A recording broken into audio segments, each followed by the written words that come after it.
Praise the lord, హల్లెలూయా, వందే మర్నాథ, ఆమేన్. అందరికీ మన ప్రభు క్రీస్తు నామములో వందనములు, శుభములు. దేవుని పరిశుద్ధ వాక్యము మనం లూకా సువార్త 16వ అధ్యాయం వచనం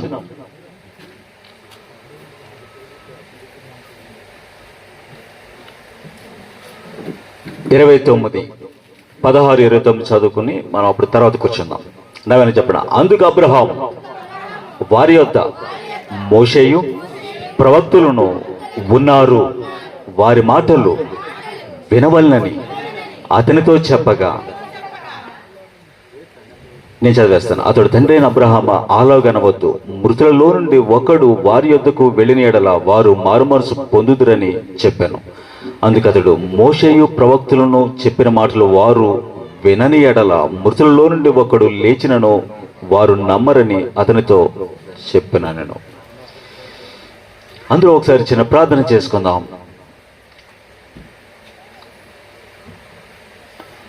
పరలోకపు తండ్రి, ప్రభువైన యేసు మా రక్షక విమోచక, మీరు అనుగ్రహించిన ఈ మంచి వాతావరణము,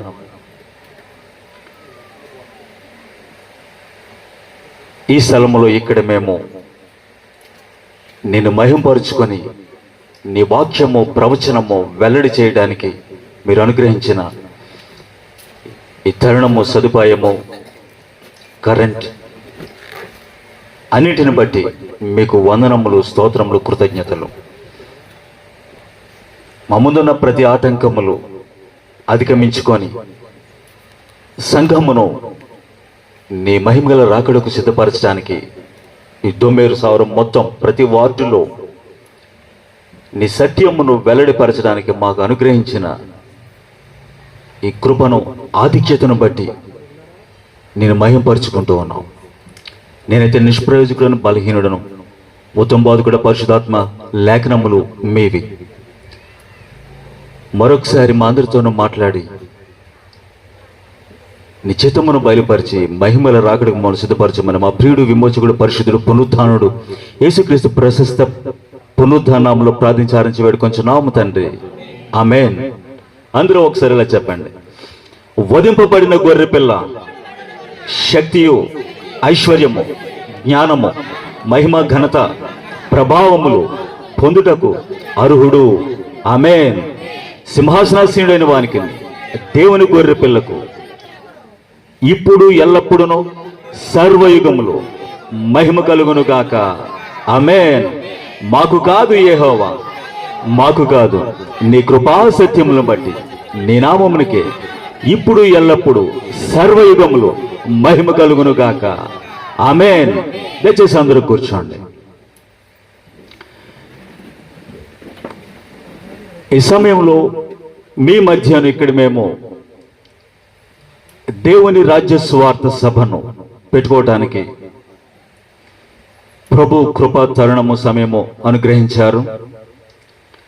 వారితో పాటు బ్రదర్ బి పోసే గారు మాకు దేవుని సువార్త సభ పెట్టుకోవటానికి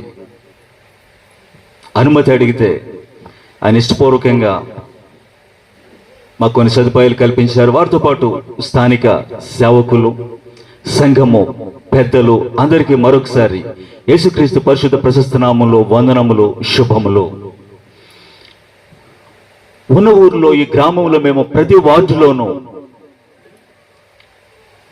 దేవుని సువార్తను ప్రకటిస్తూ గత కాలంలో తెలుగు రాష్ట్రాల్లో మేము పనిచేస్తూ వచ్చాం.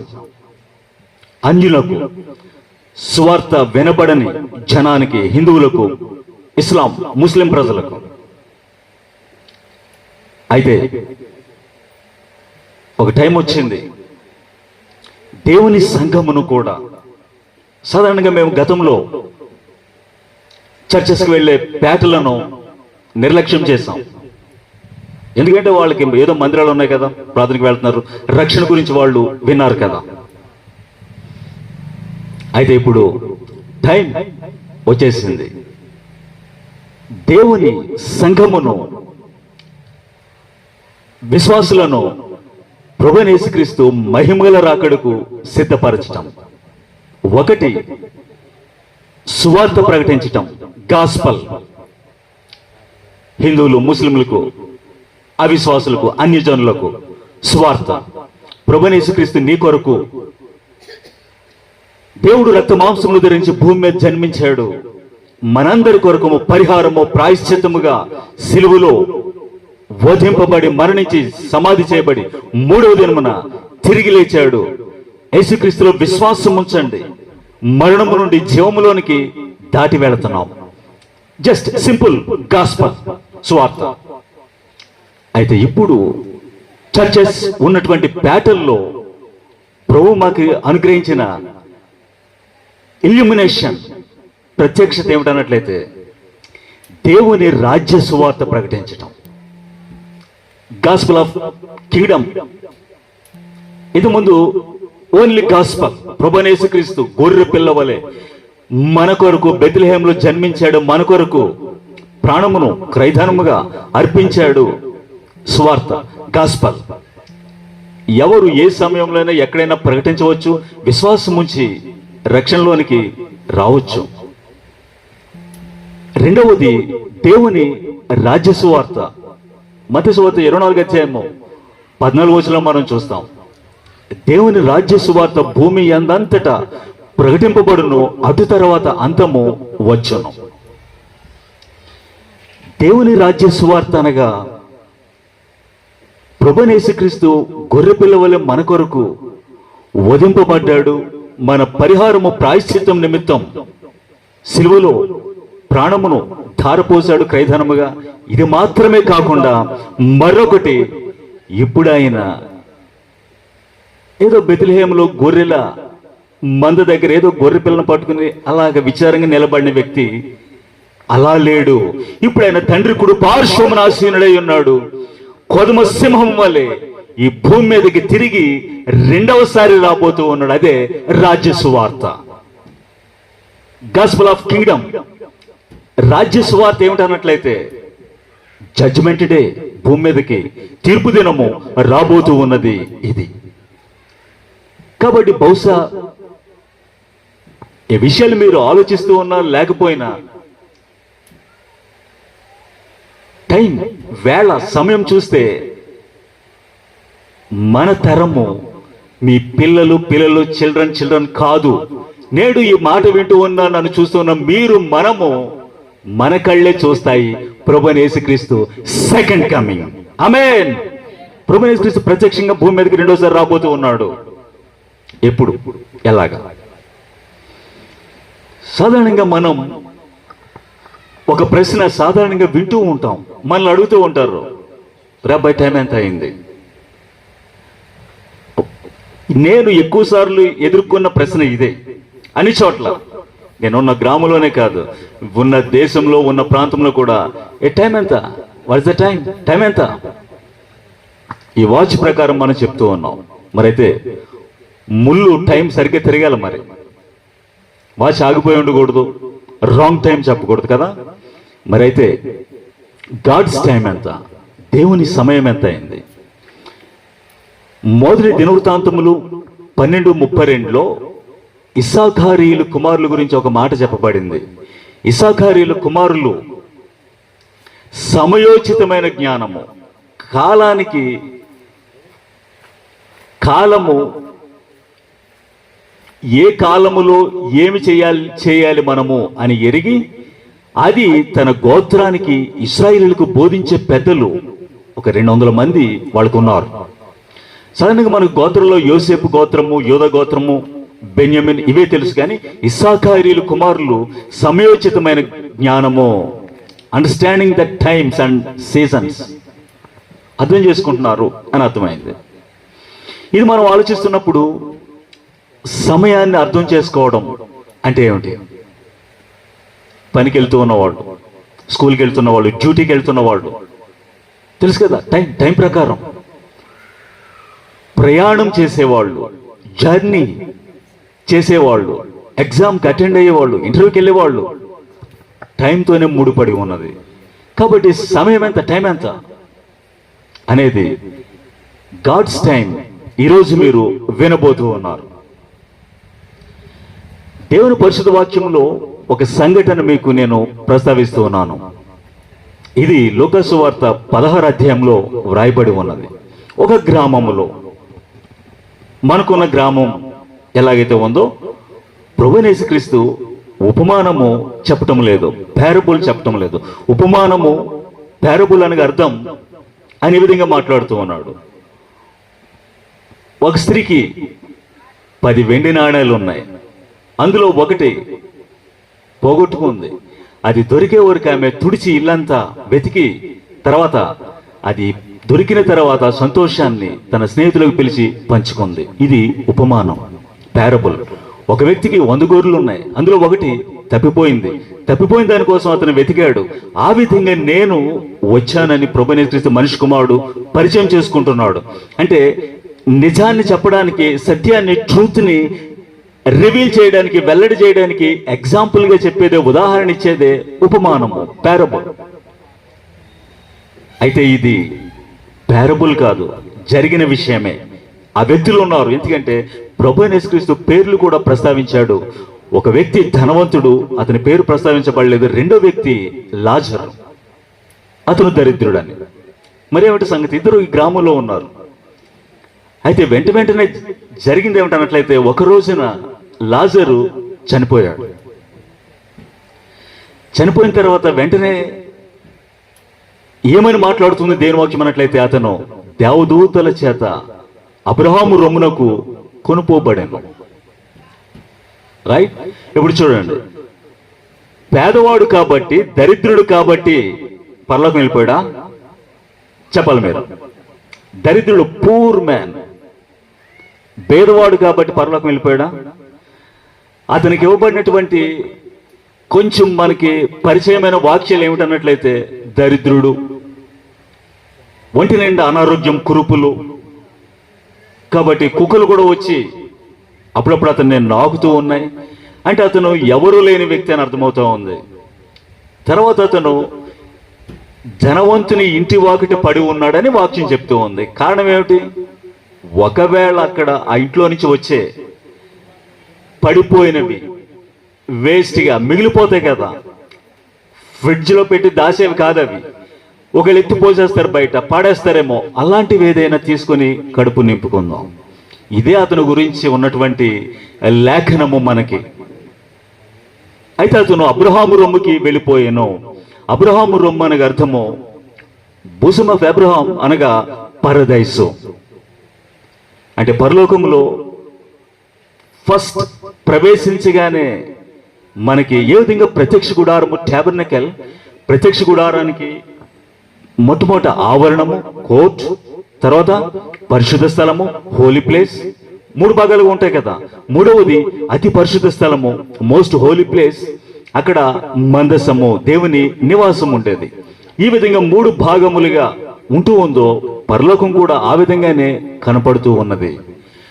మొట్టమొదట ప్రవేశించగానే పరదేశు, అదే అబ్రహాం రొమ్ము అని పిలువబడుతుంది, మరొక పేరు. అందులోనికి లాజరస్ పిలువబడ్డాడు, నెమ్మది పొందుతూ ఉన్నాడు. ప్రశ్న ఏమిటి? పేదలందరూ వెళ్ళిపోతున్నారా?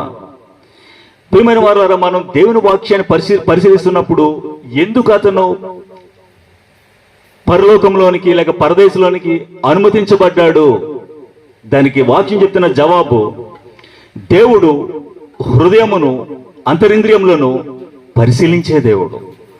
మనుషుడు పై రూపాన్ని చూస్తూ ఉన్నాడు. వీడు పేదవాడు కదా, దరిద్రుడు కదా, ఏ విధంగా వ్యక్తిని ఎవరు సమాధి చేస్తారు? వీడికి వెనక ముందు ఎవరు లేరు. బహుశా ఏ పంచాయతీ వాళ్ళు ఎవరో వచ్చి ఈడ్చుకుని వెళ్ళి ఉంటారు. సమాధి కార్యక్రమం కూడా సరిగ్గా చేసినట్టుగా కనిపించదేమో ఆ రోజు. అయితే దేవుడు హృదయము అంతరింద్రియములను చూస్తున్నాడు కాబట్టి అతని హృదయము బహుశా ఈ విధంగా ఉండవచ్చు. మత్తయి సువార్త 5వ అధ్యాయంలో కొండ మీద ప్రసంగంలో మనం చూస్తూ ఉన్నాం కదా, ఆత్మ విషయమై దీనిలేని వారు ధన్యులు. అంటే అర్థం ఏమిటి?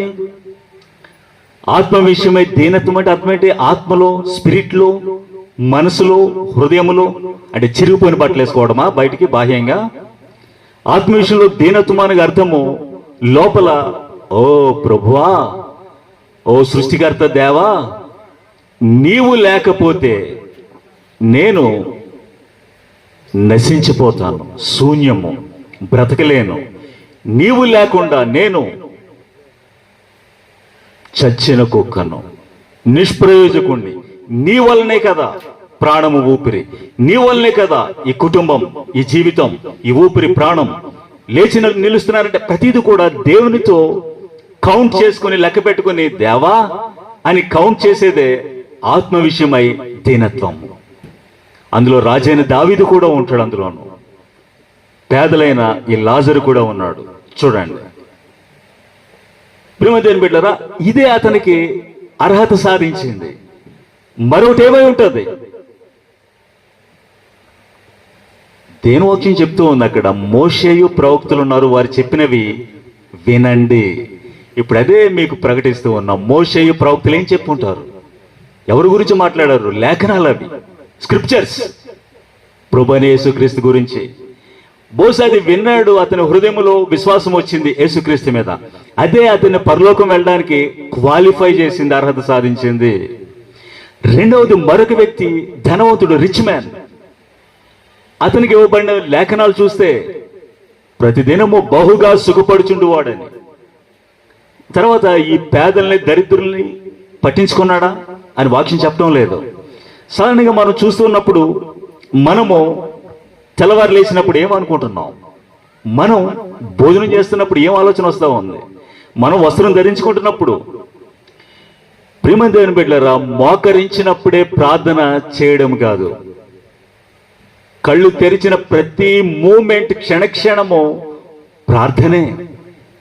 కళ్ళు తెరిచి లేచాం కదా, ప్రభువా నాలాగే ఎవరికైతే నువ్వు తిరిగి నూతన దినం ఇచ్చావో, ప్రాణం ఇచ్చావో, బ్రతికింపజేసావో, అందును బట్టి స్తోత్రం. వస్త్రం ధరించినప్పుడు, ప్రభువా వస్త్రం లేని వాళ్ళకి వస్త్రాలు ఇవ్వండి. మా దేశంలో కోట్ల మంది ప్రజలు సరైన పూర్తి వస్త్రం కవర్ చేసుకుంటానికి అవకాశం లేదు. భోజనం చేస్తున్నప్పుడు మనం బిజీగా తినేస్తున్నాం, మింగేస్తున్నాం ముద్దులు. అయితే అక్కడ కూడా ప్రార్థన చేయవచ్చు.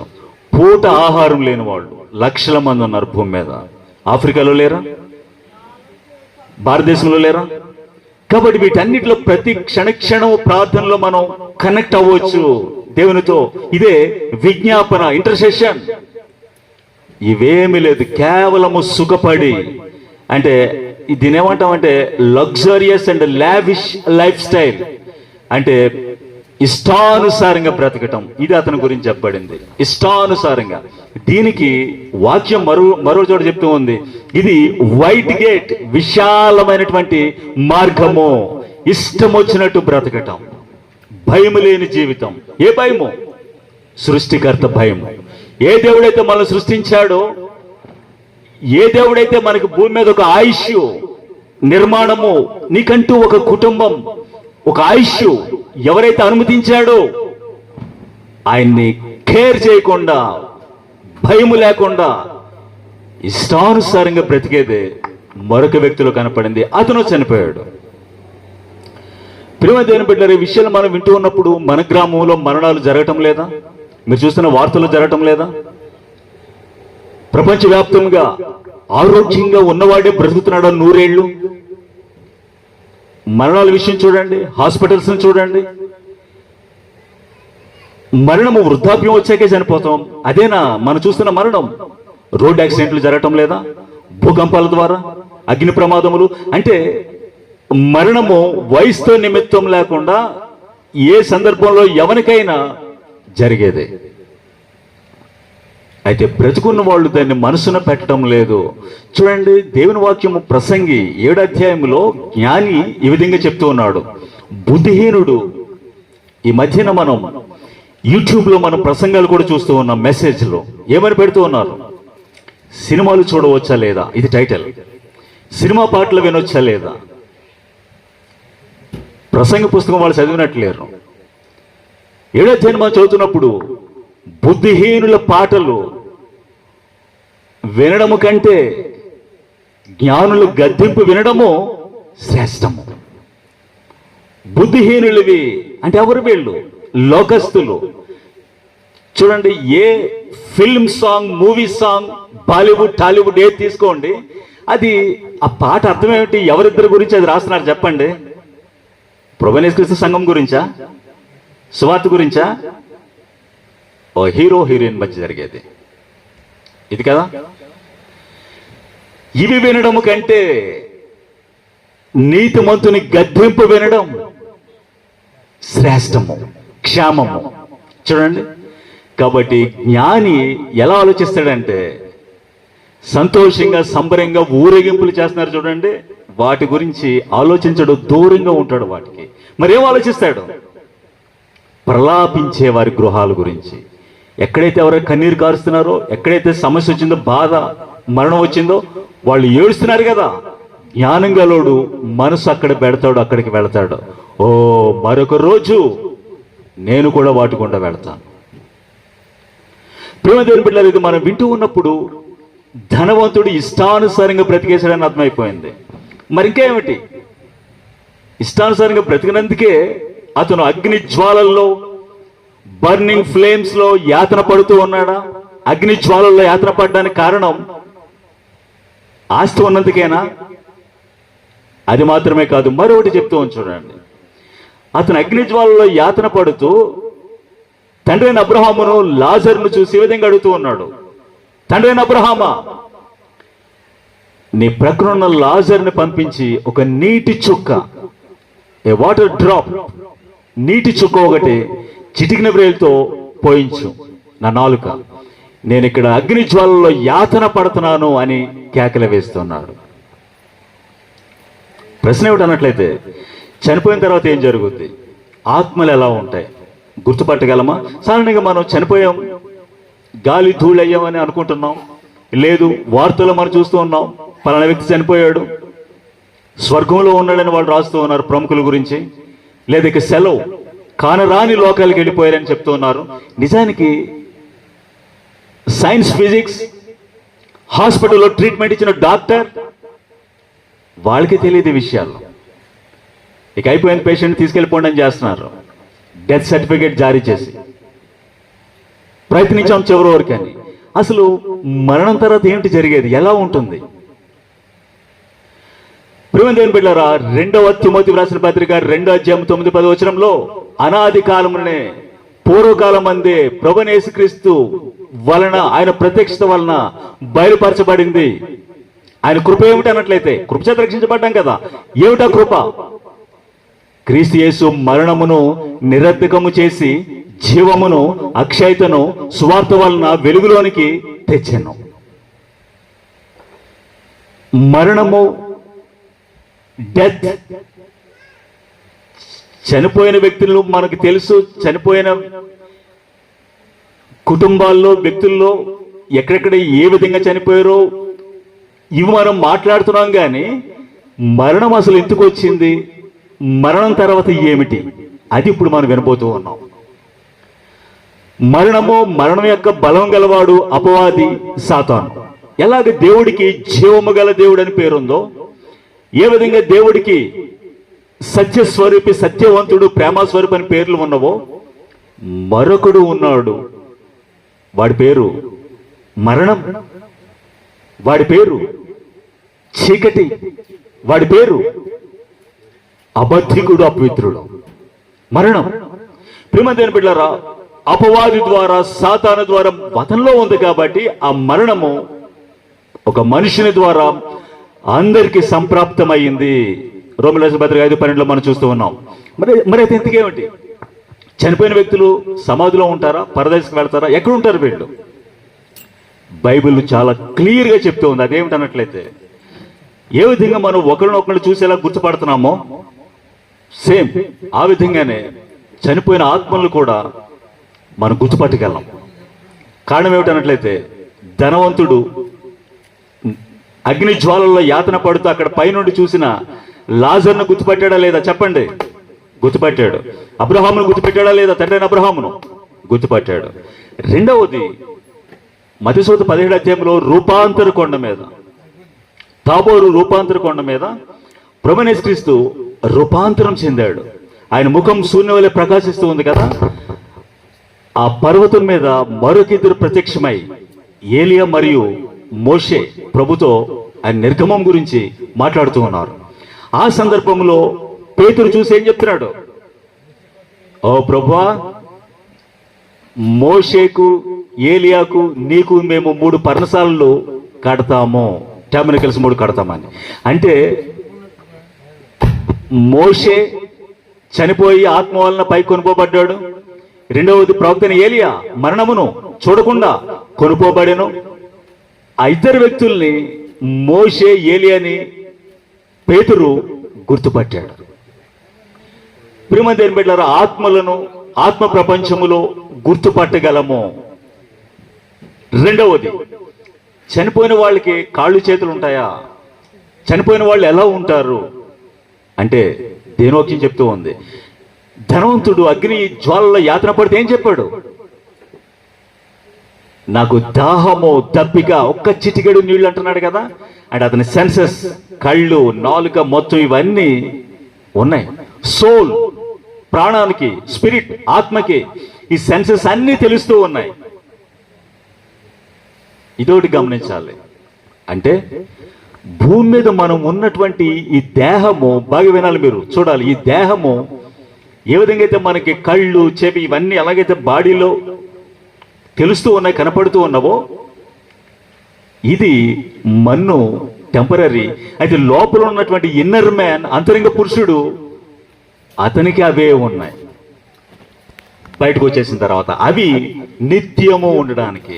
అయితే ఉండే స్థలము అబ్రహాము రొమ్మ, పరదేశ పరలోకమా, లేక మండుచున్న అగ్నిజ్వాలల నరకమా? ధనవంతుడు చూసినప్పుడు అతను ఒక ఆలోచన చెప్తున్నాడు. ఏమిటన్నట్లయితే, సరే లాజరు ఇక్కడికి వచ్చి ఇవ్వలేడు నీళ్లు, నేను అటు రాలేను, మధ్యలో అగాధం ఉంది కాబట్టి. అయితే ఒకటి చేయండి, నేను ఎలాగో వచ్చాను, నష్టపోయాను. బాగా వినాలి మీరు. నాకు మరలా 5 సహోదరులు ఉన్నారు. వాళ్ళు ఈ యాతన పడకుండా, ఈ వేదన స్థలానికి రాకుండా ఉండడానికి ఈ లాజరస్ను పంపించి వాళ్ళకి సాక్ష్యం, సువార్త చెప్పించు అని చెప్తున్నాడు. ఇప్పుడు మీరు ఈ విషయాన్ని ఎలా అర్థం చేసుకుంటున్నారు? సరే, నా మటు ఏదో నష్టపోయిన అయిపోయింది, నా మనుషులు ఆ విధంగా జరగకూడదు, వాళ్ళకి మేలు జరగాలి, వాళ్ళు రక్షణలోనికి రావాలి, కాబట్టి ఏం చేయాలి? వాళ్ళు నీ దగ్గర ఉన్న లాజర్ను పంపించి సాక్ష్యం ఇప్పించు, ఇదిగో ఇదంతా నిజమే అని. కానీ అబ్రహాం ఏం చెప్తున్నాడు చూడండి. అబ్రహాం ఏం చెప్తున్నాడు? వారి యొద్ద మోషేయు ప్రవక్తలు ఉన్నారు, మీ దగ్గర, మీ గ్రామంలో, మీ సిమెంట్ రోడ్లో, మీ గ్రామంలో, మీ టౌన్లో, మీ దగ్గర, మీ కంట్రీ, మీ విలేజ్, మీ స్టేట్లో మోషేయు ప్రవక్తలు ఉన్నారు. వారి మాటలు వింటే చాలు, ఈ అగ్ని జ్వాలలోనికి రావని. ధనవంతుడు చేసిన మిస్టేక్, పొరపాటు ఇప్పుడు నేను చెప్తున్నాను చూడండి. ధనం ఉంది కాబట్టి అతను నరకానికి వచ్చాడా? కాదు, అంత మాత్రం కాదు. అబ్రహాం బహు ధనవంతుడు ఏంటని కదా, మరి స్నేహితుడు అలాగయ్యాడు దేవునికి, అందుకోసం కాదు. ధనం ఉన్నందుకు మాత్రమే ఇతను నష్టపోలేదు. దేనికోసం అన్నట్లయితే, అక్కడ మోషేయు ప్రవక్తలు ఉన్నారు, వాళ్ళ మాట వింటే చాలు. అంటే ఈ ధనవంతుడు బ్రతుకున్నప్పుడు కూడా వాళ్ళు ఉన్నారు, వినలేదు. ఇతను నిర్లక్ష్య పెట్టాడు, తృణీకరించాడు, అసహించుకున్నాడు. అయితే ఇప్పుడు వాళ్లే ఉన్నారు, వాళ్ళ మాట వింటే చాలు. అయితే ఇతను ఏం చెప్తున్నాడు ధనవంతుడు? అలాగా అనవద్దు తండ్రి అబ్రహామా, no father Abraham, don't say like that, ఆ విధంగా అనవద్దు, నో అని చెప్తున్నాడు.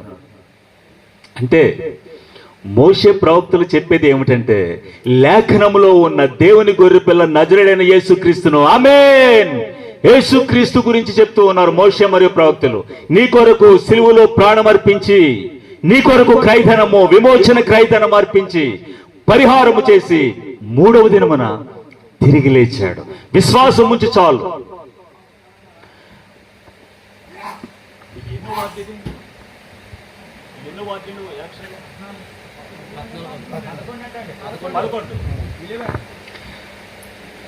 ప్రియమైన 11వ వార్డు గ్రామస్తులారా, గౌరవ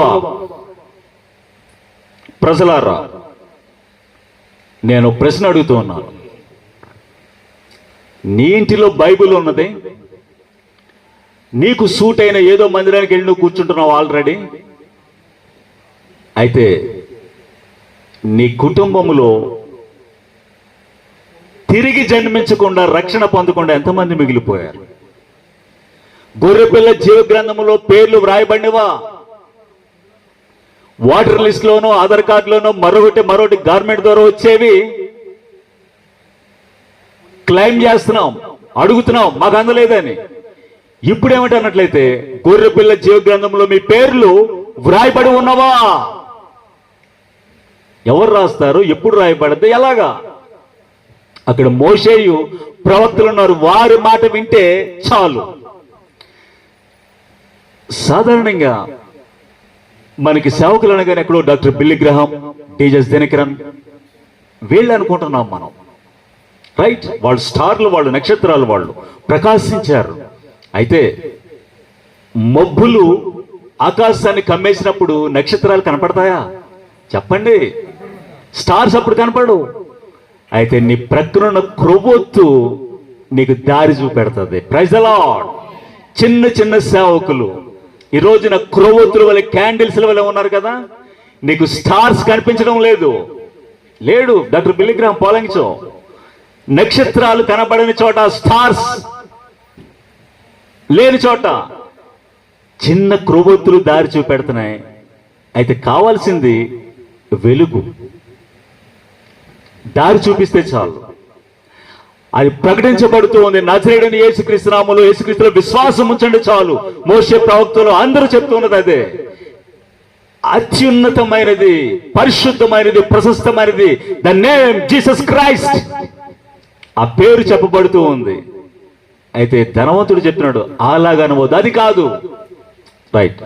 నేటి సంఘాల్లో చాలా మంది మందిరానికి వెళ్ళి కూర్చుంటున్నారు, రక్షణ పొందకుండానే పాటలు పాడుతూ ఉన్నారు, రక్షణ పొందకుండానే బాప్తిసం కూడా తీసేసుకుంటున్నారు.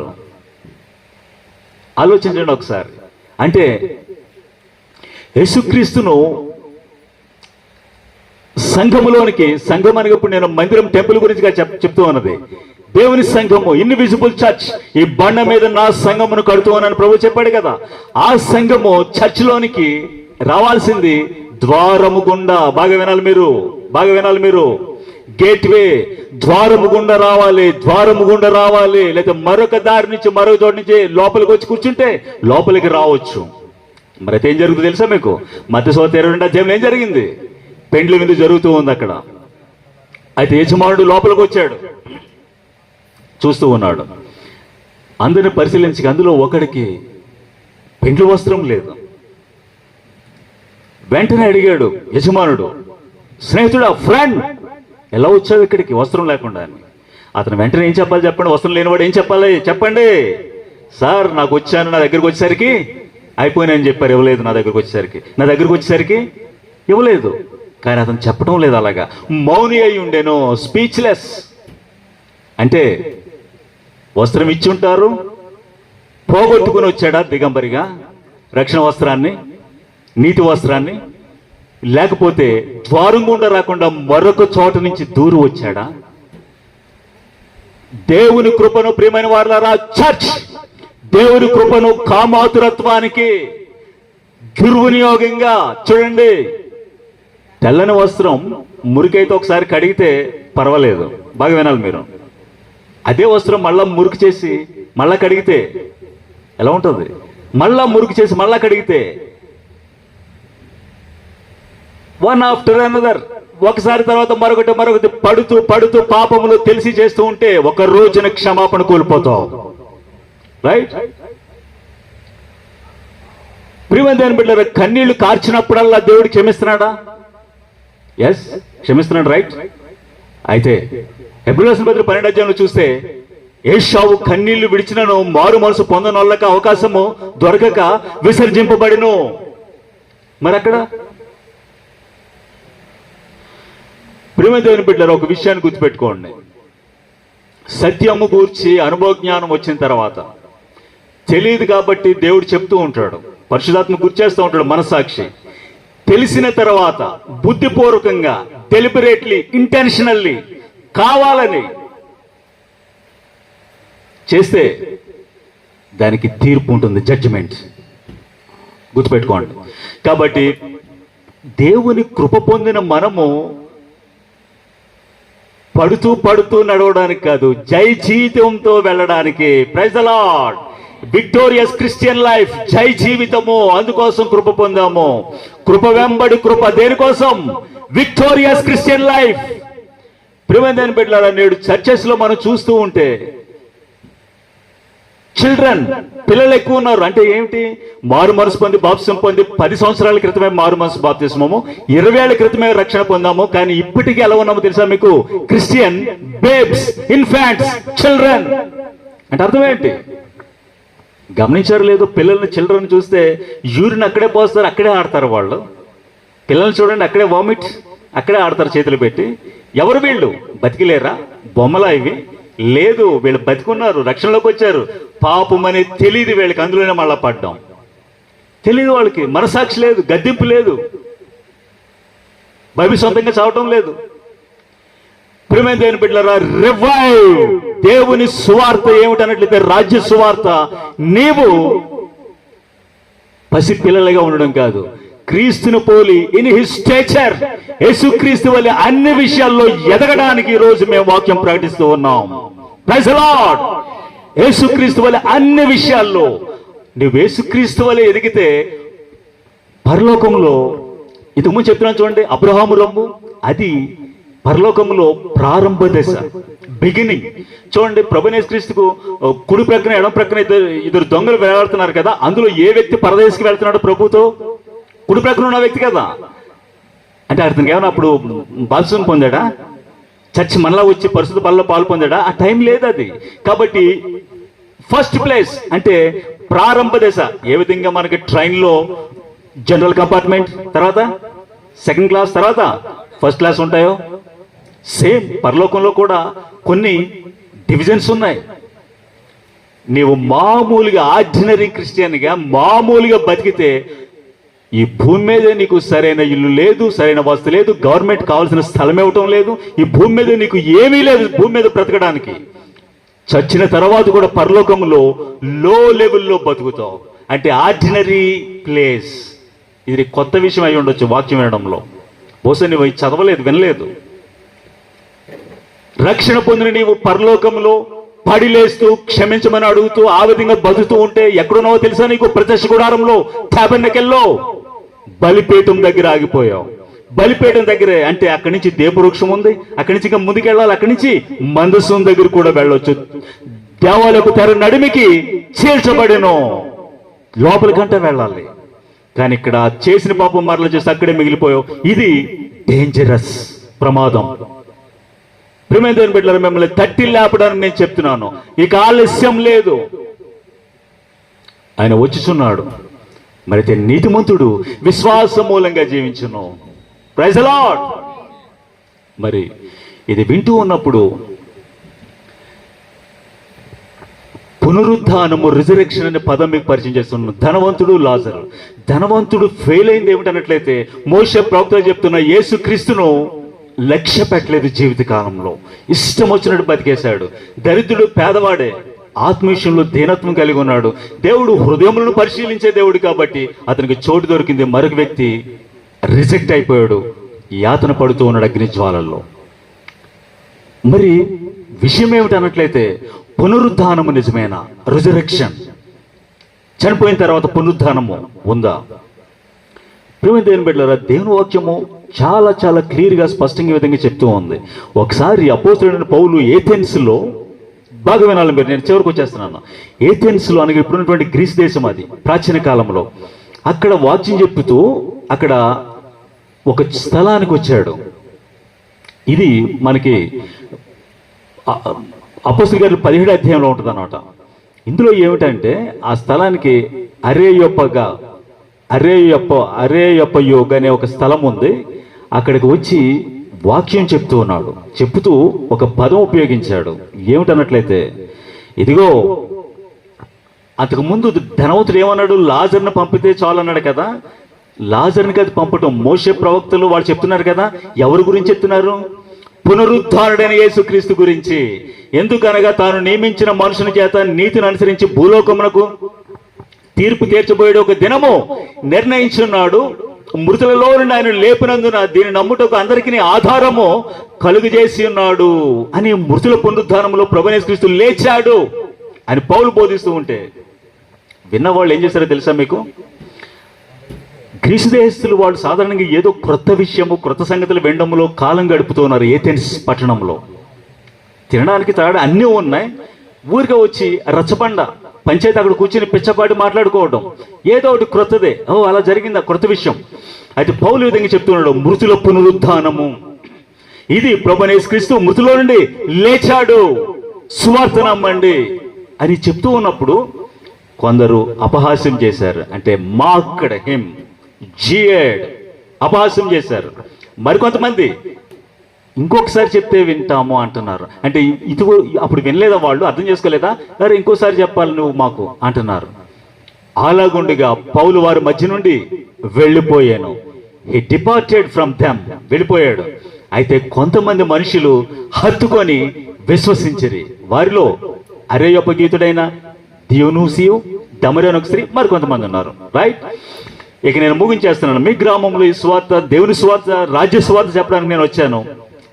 ప్రసంగం అయిపోయాక మీలో చాలా మంది, ఇక్కడే కాదు బయట నుంచి వింటున్నారు, వాళ్ళు ఏమంటారు, నన్ను అపహాస్యం చేస్తారు. First group. రెండో గ్రూప్ ఎలా ఉంటుంది? చెప్పాడు కానీ అర్థం అవ్వలేదు, ఇంకోసారి మీటింగ్ పెడితే బాగుంటుంది అంటారు. Second group. మూడో గ్రూప్ హత్తుకుంటారు. Praise the lord. అయితే ఈ ప్రసంగం అయిన తర్వాత నేను డిపార్ట్, లేచి వెళ్ళిపోతాను. Praise the lord. ఒకసారి అందులో లేచి నిలబడదాం.